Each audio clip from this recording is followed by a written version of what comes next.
Halo teman-teman, kembali lagi bersama saya di seri baru ya. Mungkin ini akan kita rangkum menjadi seri pengantar anarkisme. Dan kali ini kita pengen membahas sedikit ataupun ya menjadi celah untuk masuk ke berbagai pemikiran anarkis sebelum kita membahasnya menjadi hal-hal yang cukup berat untuk didiskusikan. Seperti biasa ya, dan mungkin akan menjadi ciri khas dari konten-konten di YouTube, yang mana saya pengen mengajak teman-teman untuk membayangkan ya, selalu berasumsi di awal, mengasumsikan sesuatu. Kita perlu mengasumsikan sebuah dunia tanpa presiden, tanpa parlemen, tanpa polisi, bahkan tanpa negara. Kira-kira gimana tuh rasanya? Apakah yang terbayang adalah kekacauan, kekerasan, dan kerusuhan? Ataukah justru muncul gambaran sebuah kehidupan yang damai, setara, dan bebas dari penindasan ataupun pengisapan? Ya, sekilas kita lihat kata anarkisme tuh hampir selalu diasosiasikan dengan sesuatu yang negatif. Rusuh, chaos, tak terkendali, yang mana padahal anarkisme itu memiliki esensi yang lebih jauh daripada itu. Dan orang-orang banyak bertanya gitu kan, apakah anarkisme itu hanya sebatas penghancuran dan perusakan-perusakan, ataukah justru ada makna yang jauh lebih dalam, yang mana berusaha ataupun sengaja disamarkan agar kita ini takut mendengar gagasan ataupun ide-ide anarkisme. Nah, anarkisme ini sebenarnya bukan sekedar tentang kekacauan ya teman-teman. Dan secara etimologis, ini bisa juga teman-teman koreksi nantinya. Sependek pengetahuan saya, anarkisme ini berasal dari bahasa Yunani yang mana an itu berarti tanpa dan arkos yang berarti penguasa. Jadi singkatnya anarkisme ini dapat kita artikan sebagai tanpa penguasa. Meski tanpa penguasa, ya bukan berarti tanpa aturan ya. Yang mana anarkisme ini menolak otoritas yang bersifat memaksa, yang berdiri di atas hierarki, yang menindas. Dan sebaliknya, anarkisme ini berusaha untuk membangun tatanan sosial yang didasarkan pada kebebasan, solidaritas, kerjasama, dan kesetaraan.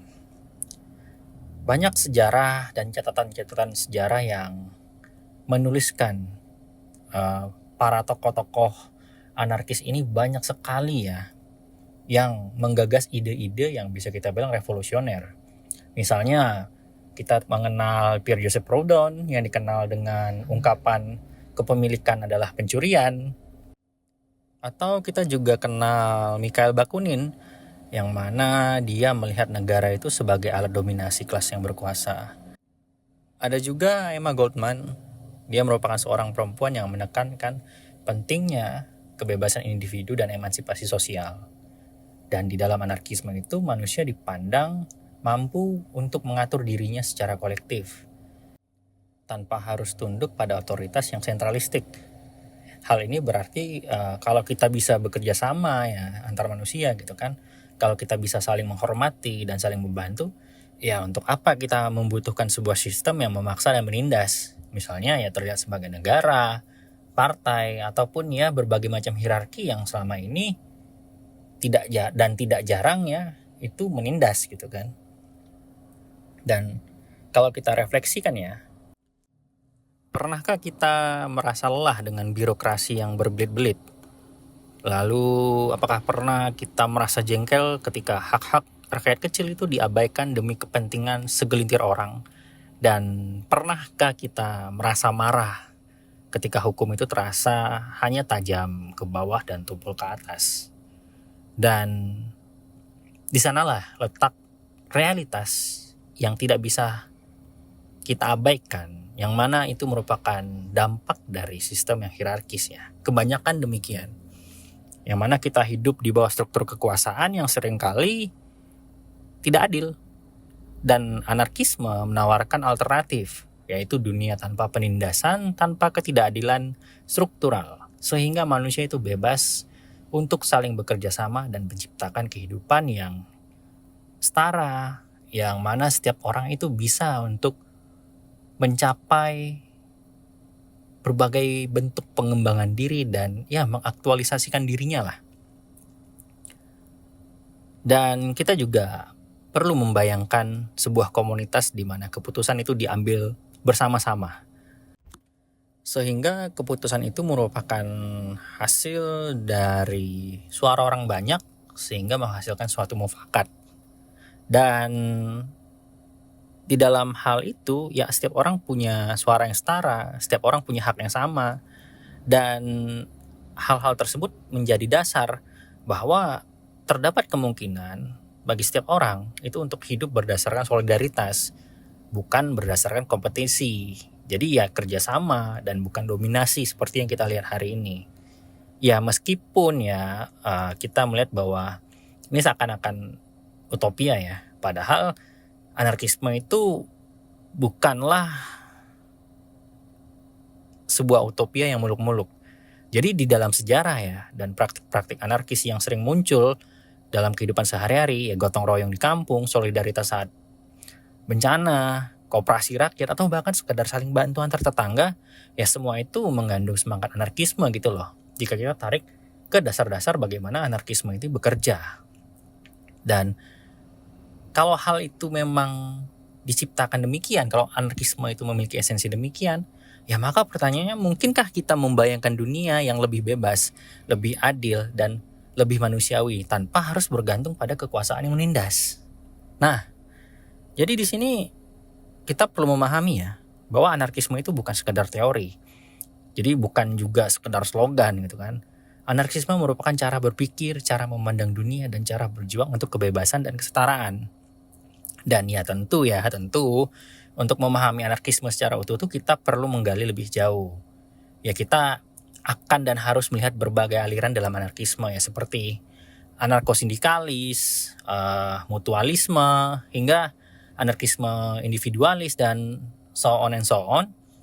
Yang mana kita juga akan membahas bagaimana gagasan ini dihubungkan dengan praktik sosial, gerakan rakyat, hingga kritik terhadap kapitalisme dan negara. Jadi ya dengan kita memasuki kajian ini, itu menandakan perjalanan kita baru aja dimulai teman-teman. Jadi ya kita anggap saja apa yang kita bahas saat ini ya, melalui monolog ini sebagai pintu masuk.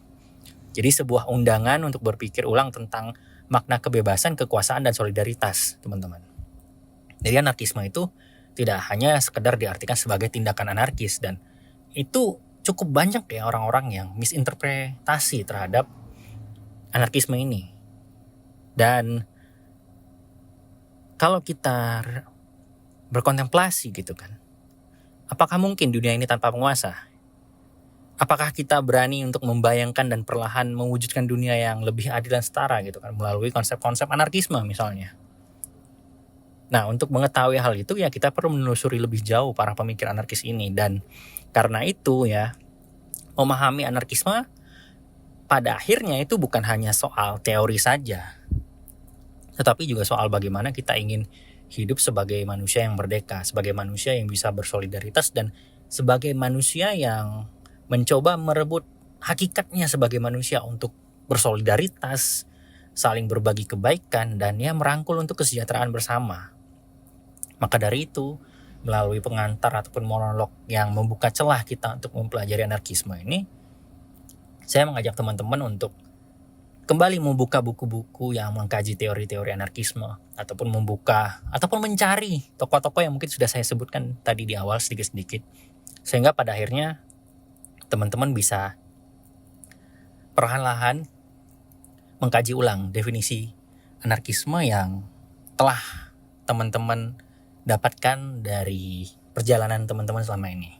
Jadi ya kita perlu sedikit membongkar gitu, apakah anarkisme itu merujuk pada definisi yang ada selama ini ya, tentang kehancuran, kekacauan, perusakan, dan lain sebagainya, atau justru anarkisme ini ya lebih membebaskan daripada itu.